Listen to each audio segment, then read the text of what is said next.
Okay, you're good to go? Yeah.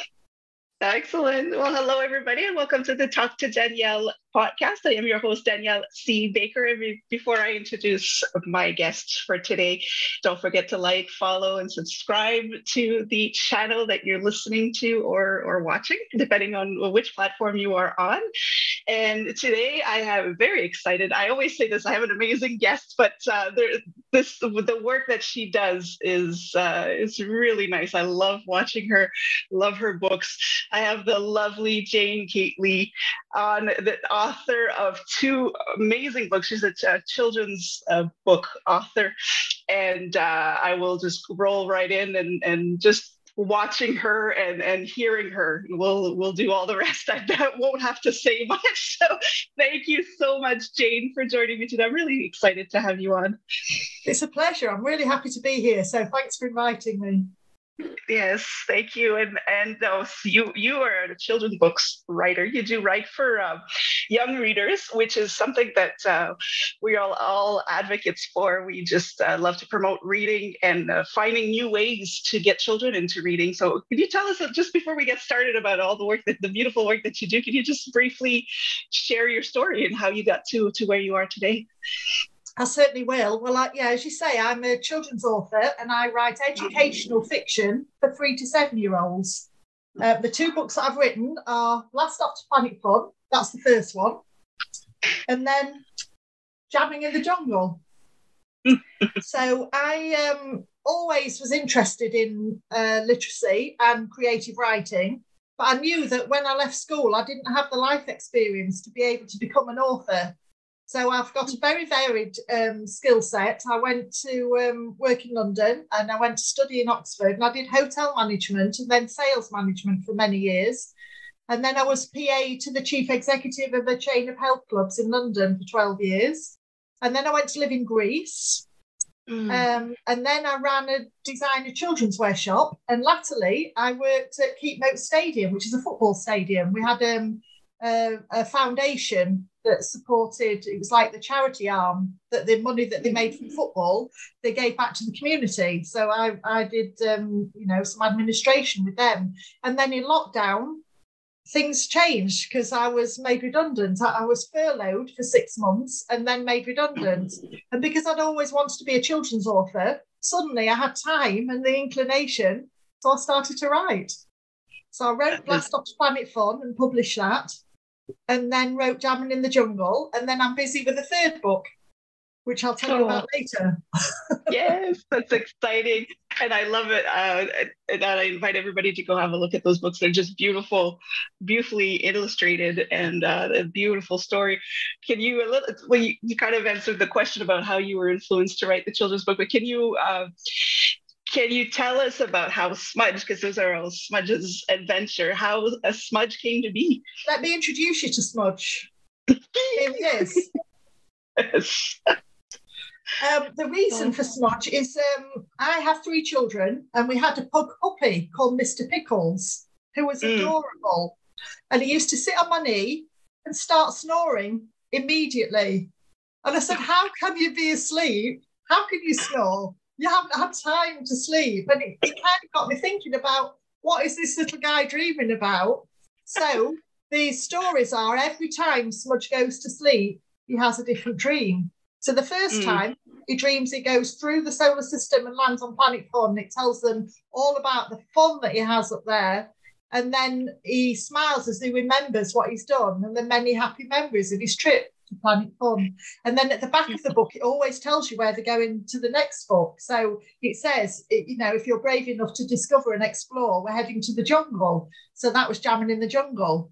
And at the end of this book, it tells them where it's going next. And it's like reverse psychology, that the children put the pressure on parents to say, I want to know where he goes next. I want the next book. So, that's that. And then I found an illustrator in Sheffield, which is about 45 minutes from me.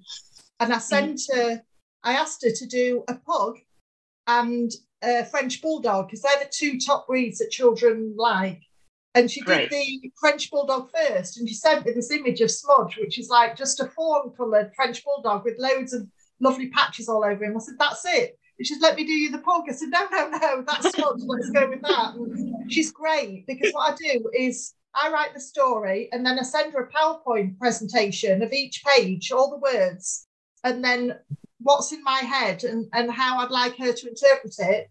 And then I just give her a free rein because she's the creative artistic one. I mean, it would take me a month to draw Smudge and it wouldn't really be very good. And I honestly believe that some people can write and illustrate, but the majority of us can either write or draw. So, in my head, never the twain should meet. And I'd far rather pay an illustrator who is creative to make those words come to life than have a go at doing it myself, because it really wouldn't work. So then she has the artistic license to develop the illustrations, and she's fantastic. And she really does. I just said, make them fun and make the words come to life. And she does that really, really well. So, yeah, that's how we found Nicola, and that's how Smudge was born, really. Oh, no, that's incredible. And it's also wonderful when you find an illustrator that works well with you and that you don't have to worry about whether or not they'll be able to bring out your characters the way you have them in your head. They're able to put that in the paper. Now, I think while you were showing Smudge, I think the camera may have been on me, so I'm going to stop talking and see if you could show him again in case people missed it. Yeah. Okay, can we see Smudge now? Yes. The children absolutely adore him. So it really helps, when I go to do author visits and workshops, they really engage with him and they all want to stroke him and hug him and kiss him. And he's great for getting them absolutely involved in the story because they can see Smudge and it kind of links the two together. So he's a great tool to engage them in learning and keep their attention, really, because some of the little ones, when you're reading that book, it's maybe 3 or 4 minutes, and that's long enough for them to sit, often in an assembly on a cold wooden floor. So anything that we can use to, the intonation of your voice and movements and things to hold their attention. But Smudge is the best thing because I have somebody with me and they're going round, and they totally get then when I'm reading the story, that it's that guy that, is the main character. So it really works. That's wonderful. And it is important to have that character that will keep the children engaged in the story. And that leads you to my next question, where what are some of the simple ways? You've mentioned some of them, but I don't know if you could elaborate a little bit more from your experience. What are some simple ways that we can get children involved or more interested in reading? I think the first thing is just to make it fun, to make it a pleasure and not a chore. And I think to start early, I read to my children when they were in the womb, and I've read to them every day since until they were old enough. And even when they're old enough to read themselves, to encourage them to read aloud and to sit with them.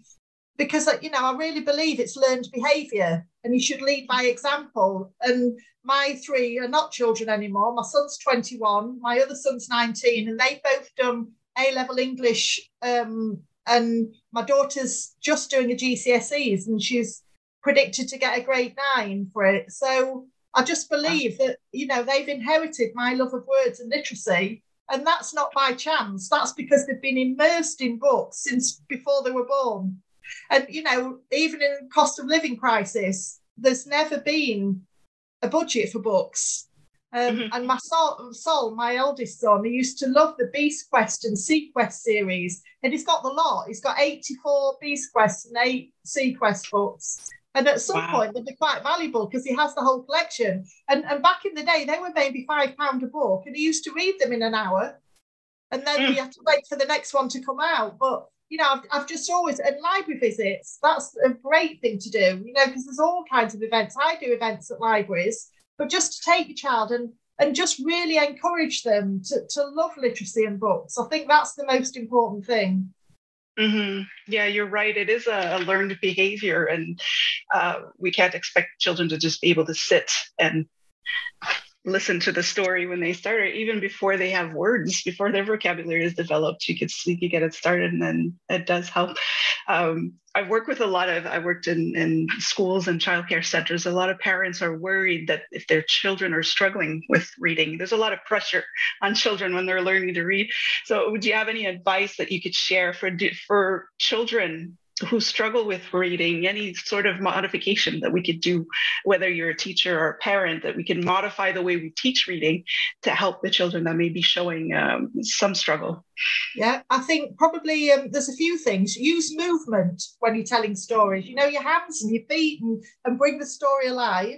And then your intonation and your voice and the way you tell a story, and a different voice for each character is important. I think encourage them to read things that they're interested in. Let them choose the books. I mean, if you have a child that really enjoys books, mix it up and introduce different genres. But I think for a child who's reluctant to read and they love dinosaurs, give them loads of dinosaur books. It doesn't really matter what they read at an early age, as long as they're having that experience. So I'd definitely say let them choose. What else? I think maybe act out a story, get them involved in it, and maybe do a project and a log, so they actually can see which books they've read and how often they're reading. So I think there's all kinds of ways that you can introduce them. While I was on furlough, so I was being paid, but I wasn't working during lockdown, I actually wrote a book about Donny Dog, who is the mascot for Doncaster Rovers, where I worked, because I'm a literacy champion with the National Literacy Trust. And that I've looked into a lot of statistics and done some research, and it's mainly boys that struggle to, between 3 and 7, that aren't particularly as interested in reading. So I wrote in rhyme again. I wrote a book about Donny Dog and his, on match day and all the kind of things he does, just because I think anything, even the football programme, a comic, they don't necessarily, I think maybe a lot of parents, insist that the children read and maybe are giving them inappropriate books. I think the main thing to do is to keep it fun and keep it light and get them involved and, really encourage them that maybe give family and friends a book as a gift. I mean, I give mine away and personalise them and sign them, and people are really happy to receive that. So I think it's about making books cool. Yeah, that's the answer. And if everybody thinks they're cool, then they'll do it. So it's finding ways to make reading awesome, and then you've got them all hooked. Yeah, I think that's great, because you said that, and that reminded me when I was pregnant with my first one. I was given books from authors I didn't know, I had never heard of, and they were some of the best books. Even my children now, I have 2 boys as well, and I can see them fighting over that collection of books, saying, "Oh, I want this one. I want this one to read to my children." So that introduction to new authors and new genres. And the one thing I'm going to note, you talked about logging how many books you write. I think I've never thought of that, but that's a great idea, because you can encourage the children to say, "Look, we've read so many." Yeah. It's, we had fun, because the children feel the pressure, and especially if they have friends who are doing very well with their reading skills. So I like that idea of just logging. I think if you read 1 book a day to your child the first 5 years of life, it's 1,825 books by the 5th birthday. Wow. It's good stuff. I did poetry jam on Thursday night. I travelled an hour to a library on the coast, and it was for 2 hours, and everybody went reading poetry and different literacy and things that they'd written. And I was talking to a couple there, because she was going to have a baby in 3 weeks, and they bought one of my books, and the age group is 3 to 7. But I said, they're never too young, for you to read to them. And I said, "Have you been reading to your baby?" And she said, "No." And I said, "Well, do, because you can, baby, if you two sit calmly in the nursery and read a story, it's downtime and they can understand your voice." And they said, "Right, tonight." And they bought a book and they went and they were going to read it. So it's all about encouraging children and educating parents as well. I heard on the radio recently that a father had said, "Oh, I don't want my son to read. It's a girl's thing. I don't want him getting involved in reading." And you just think, how can that child then, just thrive really and use his imagination and everything? If his parents telling him it's not cool to read, it is. It's absolutely I think it's the best gift you can give your child, a book and your time to read it with them. I honestly believe that's the very best gift you can give to a child. Oh, I absolutely agree. And I'm happy you mentioned that because it's so much more than just reading words on the page for children. Comes in Mm. with the critical thinking, there's so much you can do, problem solving, creativity, all of that is so important. And And it's that not just for bonding girls. time where they have, I mean, children love routine. So you give them a Yeah. bath and then you cuddle up with them and you have a story and then they're really calm and they go off to sleep. And Yeah. I remember, I mean, mine are 21, 19 and 15, but I remember vividly. And at one time I had all three of them together reading them a book. I mean, Yeah. I'm a massive Dr. Seuss fan. I loved it in my childhood and we've carried it on and they're Dr. Seuss Yeah. fans too. In fact, at my son's christening, my brother read an excerpt from Oh, the Places You'll Go. Oh, yes. And I love that. You know, you've got shoes on your feet, you've got brain in your head, and you can go anywhere you choose. And it's so true. Yeah. And he's flown Yeah. in his education and he's now doing a forensic science degree at university. And he's got in touch with one of the guest speakers who came to give a talk at his university. And he's got a job when he's finished. And he's absolutely flying. And I honestly believe that some of that is because he was immersed in books. And I think academically it helps them because it kind of it gives them more vocabulary and it gives them a wider perspective on the world. And then socially it helps them because it lets them be more empathetic and just different, interpret situations differently. And I honestly believe it helps the mental health, the self-esteem and the confidence. I think it's so much more than reading a book. It is. It really is. And I love that book, All the Places You Go. I gave my sons that book for their graduation, high school graduation. That's the book I gave them because the world is just open to you. And I love it. We're going to talk about, because you do some great work beyond the book. It's not just reading the book, but the story continues in so many other forms. But before we get into what you do, I'd like to know from your experience, what are some of the most unusual ways you've seen reading being promoted and the impact that's had on the children? Well, I think author visits and workshops, when you collaborate with companies, I think that's really a valuable tool for the children. I collaborate with 3 different companies, Lion Learners, and they actually have real life jungle critters and creatures. So we go in with snakes and geckos and stick insects and hissing cockroaches, and the children love them. So I read Jamming in the Jungle. Then we have a question and answer session, and then they actually get to hold all the animals that they've read about, that I've read to them about in the book. And then we send in advance, we send the activity sheets and the creative writing prompts that are in the back of the book.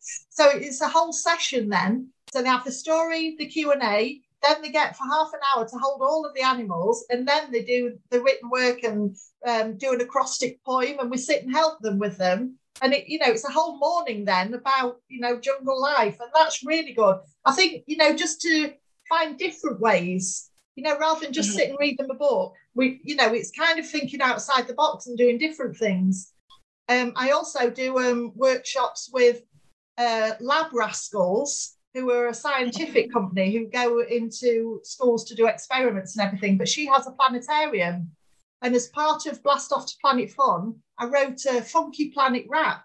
And each verse tells them about the characteristics of each planet. And then at the end, it spells out the names of the planets. So it teaches them in song, so they can sing along and get involved. It teaches them all about the rap. So we've put that into the planetarium. So as they can hear the rap, they can see the planets as we're rapping about them. They can see them on the big screen. So that certainly helps them. And again, then we do the activities in the back of the book and have the Q&A, and we read Blast Off to Planet Fun. And then the workshop that they absolutely love is I'm friends with a graphic designer who does spray art.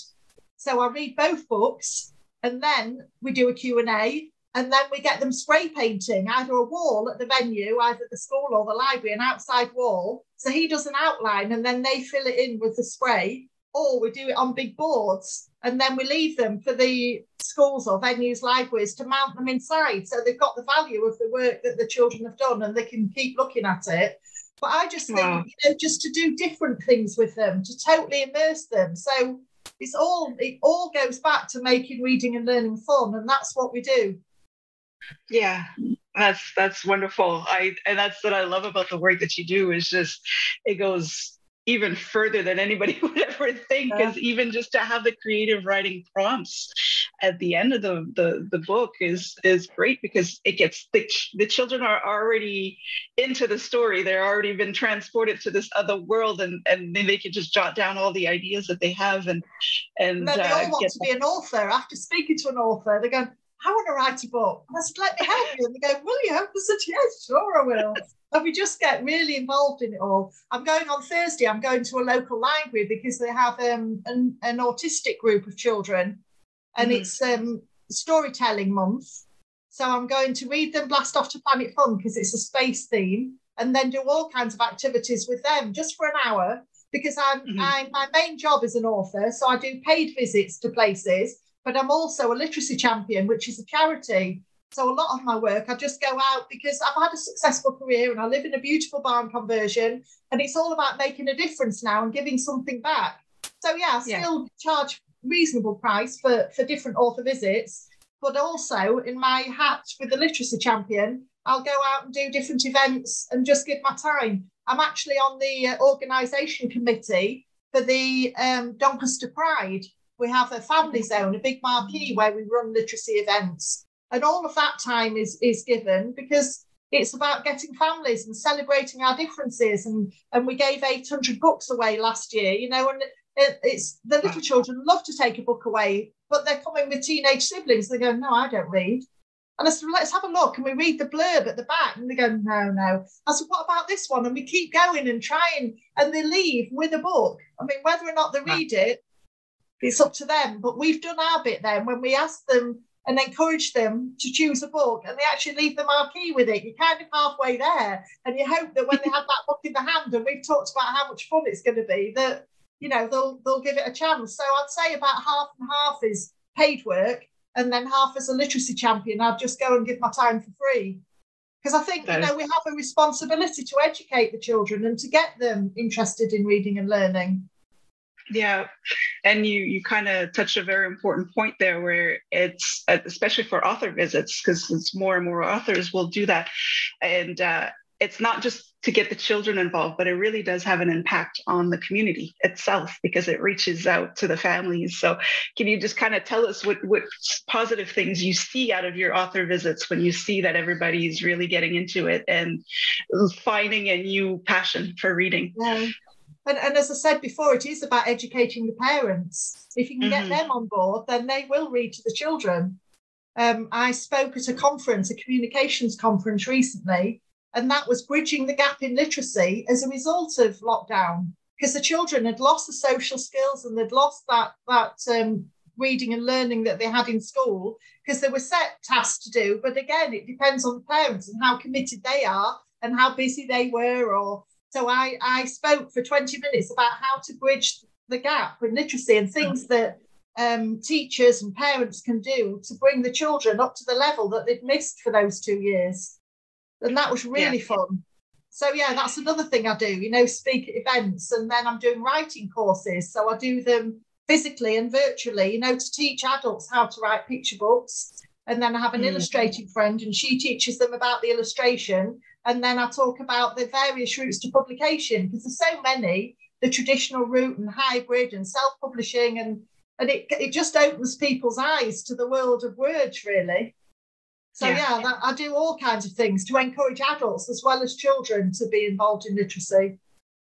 Yeah, and it's just beautiful to see as well that everybody gets involved and it just goes beyond, and it's wonderful. That kind of brings me, because you're talking about all the things that you do, and how do you find balance between work, life, visits, workshops, all of that? What do you do to keep yourself balanced? I think work-life balance is very, very important, but I also love what I do.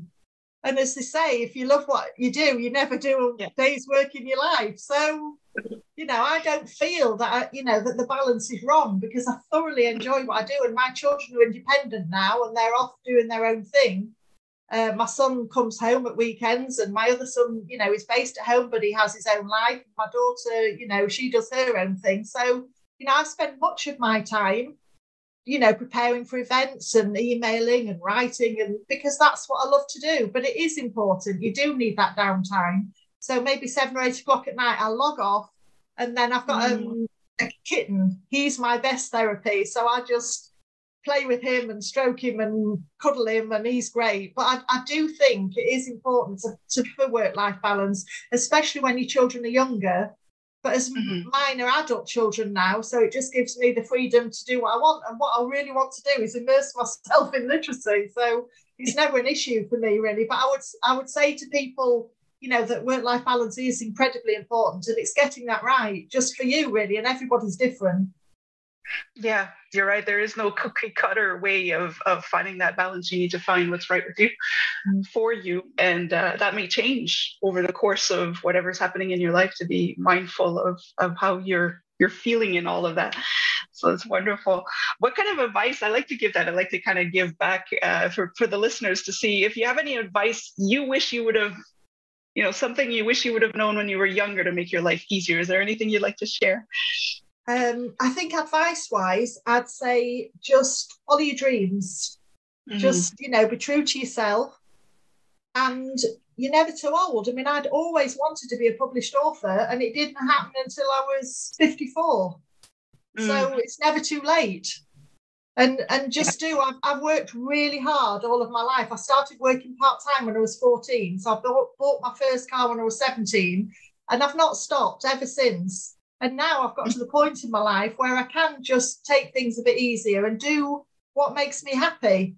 And I'm really, my goal is to encourage more children to read and learn. So they're my best pieces of advice, really, is just follow your heart and your dreams. You're never too old. Just go for it. Yeah. Do whatever makes you happy. That's right. That's the important part, right? Like you said, if you're doing what you love, then you never really work a day in your life. You're just thrilled. My job doesn't feel like work. And all the time I'm like collaborating, like when I went to the poetry jam, and I say to them, I want to collaborate. And now I've got involved in another literacy festival, and I'm going to speak there and have a stand and sell my books and do workshops. And in the interval, 6 or 7 people came up, said, yeah, I'd love to do a writing course with you. Or, and it just opens so many opportunities. So everywhere I go, I just say, let's collaborate, let's work together. And I'm in, I have quite a big presence on Instagram, and I'm into really successful engagement groups. So I speak to people in Japan and India and lots of people in America, because it makes the world so small. And we're collaborating all the time, and the authors really supporting each other. We don't consider we're in competition. We're all either aiming at different genres, or, I write in rhyme and maybe another author doesn't. It's not competition. It's all about, because as a team, you're stronger than as a solo. So we all really support each other, and it just opens up so many opportunities. So I just love, just exploring and meeting people, and, just enhancing my learning, because you're never too old to learn. Every day is a school day. Every day I learn something new. And I think it's about keeping your mind open and fresh. And I also believe that today's readers are tomorrow's leaders. And we have a responsibility to our children and other people's children to get them interested in books, because they are tomorrow's leaders. It's true. It is true. And it's something that in the line of work that I do is we also say you change the world one child at a time, because it's with the work that you do with one child, it grows exponentially into the community and the world. So yeah, it's very important. Every lesson shapes a life. That's right. I love it. I love it. Oh, what is it do you have anything new going on? You mentioned a third book. I'm excited to hear about that. This is my own personal question here. Forget the listeners. I want to know. But it's all about you, Danielle. It's all about me now. Like, please tell me more. What have you got going on? Anything new coming up that we get to look forward to? I've got about 3/4 of the way through my next book, and it's about, as my books are all educational fiction, this one is helping them to save the planet and reduce the carbon footprint. Oh, wow. So Smudge teaches them ways, very simple ways, really, about what a difference they can make. Planting a tree, switching off a light switch, just very, very simple everyday things that they can do to really make a difference to their planet, for their children and grandchildren, and future generations, and they're far more on board with it than we are. As I talk to children, they're telling me about recycling, and they love all of that. So it's going to be a great one. And again, the saving the planet is going to open loads of opportunities, with various companies to go out and kind of deliver that message. So I'm looking forward to that one coming out. But to be honest, right at the moment, because I've got jamming and I've got blast off to promote, and I'm involved with so much, I don't have that much time to write. And you can only write when you're in the zone. There's no point in setting 4 till 5 on a Monday, because the chances are you'll write nothing. I'm most creative in the middle of the night. So I do most of my work if I wake up naturally about 2 or 3 in the morning. I always take my laptop to bed, and I'll probably sit up for an hour and a half and do 3 or 4 verses, and I'll tweak them the next time. But if I get my ideas down, because if you lose that creativity, you probably never remember it again. And that's the best time, because you've had some sleep. I've probably had about 4 hours sleep. So I feel refreshed, and then I feel creative. So I write, and then I get 3 or 4 more hours before I start my day again. So wow, that's my best time for writing. And again, everybody's different. But I certainly don't think that you should set a time to write, because I don't know how others are. But I can only write if I'm feeling creative and I'm in that zone and I'm feeling relaxed and happy, and then whatever I'm doing, even if it's on my phone, I'll make a few notes if I don't have my laptop, or I'll handwrite some notes, and then I'll translate that into, because you get ideas from all different things at all different times. So it's about capturing that and then putting it in the story. I mean, because I write in rhyme, every book takes so much longer than if I was just to write a story. And I never wanted to be forced rhyme. So I try really hard to make it so it flows really nicely. And then probably the writing is only 50%, the editing and the poring over every word to make sure. And then I try and use extended vocabulary for the children, words like kaleidoscope of colour and, just different words. So they're not just language vocab that you would essentially use with a 3 to 7 year old, because when you're 6 or 7, it's important that you introduce them to other phrases and words. So I'm very mindful that I want them to increase the vocabulary. And then again, it's about, adults, if they don't know the meaning of the word, explaining it to them, and pointing at the text for the younger children, and doing things that will make their learning fun, really. Yeah, that's amazing. It's a lot of work into it that people don't realize. And you're right about the editing. It's that back and forth that can take a lot of it's not as creative. And it's changing people's perceptions, because if you write crime drama or romantic history or something, people think that you're a really, really talented author, and they're going, "Oh, children's author, that's easy." And they say there's a book in everyone. That probably everyone has got an idea for a book, but not everybody could be a published author, because it involves so many skills, really, and it's having the time and the inclination and the grammar knowledge and the desire to continue, because so many people start and then fail. And then I self-published my books with a local company, because I wanted them to be the very best that they could be. I mean, some authors choose to self-publish on Amazon, and that's great. If that's for them, that's fine. But I wanted to make them like proper published books with the top quality paper, and then my publishing company helped to get me appointments and sessions, and we do radio interviews, and we're looking at some TV work at the moment, which is quite exciting. That is exciting. Don't stop. The world's our oyster, really, and we just keep going and exploring new opportunities. Yeah, that's wonderful. And how can people reach you or follow you, see your work? Could you share that, and I'll write them in the comments and the description of this episode. Yeah, I follow most people on Instagram.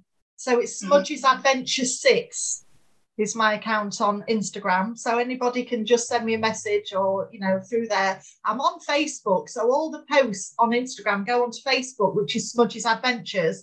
But I don't tend to use that. I think it's important to focus on one platform, really. So I'm very much more involved in Instagram. And then the books are for sale at all usual bookstores online, Amazon, Waterstones, book depository, just any online retailer, the books are available. And then on Etsy and eBay, they're sent from my home, so I can do a personalised copy and then write a message in. They have an opportunity to do a message to the child, which is nice. And then I wrap them all in tissue paper, and I've got smudge stickers. So I even make the envelopes fun, so when the child's opening it, they're thinking, wow, there's something good in here. So I think any trick that you can use to make that reading experience fun, then use it and get them engaged. Yeah. So by the time they open the book, they really want to read it because they've had all of that, excitement with the unwrapping. And children love unwrapping. Yeah. Right? Yeah, it's part of the fun, actually, the excitement. It just builds it up, so it's wonderful. And thank you. I'll make sure to add that to the description in the comments so people can follow you and to see, at least to know when the next book is coming out and all the other workshops that you do. I think it's wonderful. I could talk to you all day, to be honest with you. All day, Danielle, surely. Oh my goodness! But I do have one last question. That's right. I do have one last question. I always ask. It's a promise that I made to a little girl. She was about 9 or 10 at the time, and I promised her I would ask everybody I interview, because this is a question that we ask children all the time. And she was asking them, and she was interviewing adults for a school project, and she was asking them that question, but nobody would answer her, and she would get rather frustrated. So her mother was saying, well, maybe you should stop asking if it's, if it angers you. So she said, no, somebody's going to get it. And when she interviewed me, I answered right away. And she turned to her mother and said, see, I told you somebody would get it. I love that. Yeah, I told you so. So I told her I would ask. That question is, what would you like to be when you grow up? I don't want to grow up. Yes. I'm 56 now, and I have no desire to grow up at all. I just want to carry on doing what I do because I love it. So I want to carry on writing. I want to carry on delivering workshops and talking and communicating with people on social media and at events. And I just want to carry on doing what I'm doing, making a difference a day at a time in the lives of young children. I don't want to change the world, but I think if all of us were kind and encourage children to read and learn in a fun and interactive way, the world would be a better place. Yeah, I absolutely agree. And this is why I love that question, because if we're lifelong learners, then we are constantly growing, we're constantly evolving. So there should be something for us to look forward to as we progress. So I love that. Thank you so much for sharing. Like I said, I could talk to you all day, and I can't wait to see the new adventures that are coming up for Smudges. And thank you again for coming on. I really appreciate it. I've really enjoyed our chat, Danielle. Thank you. Oh, thank you. And for everybody listening or watching, whichever channel you're on, don't forget to like, follow, and subscribe. Make sure that you follow Jane as well with all the wonderful work that she does. And we'll see you. For everybody who is watching or listening, until next time, stay safe, stay awesome, and we'll talk soon.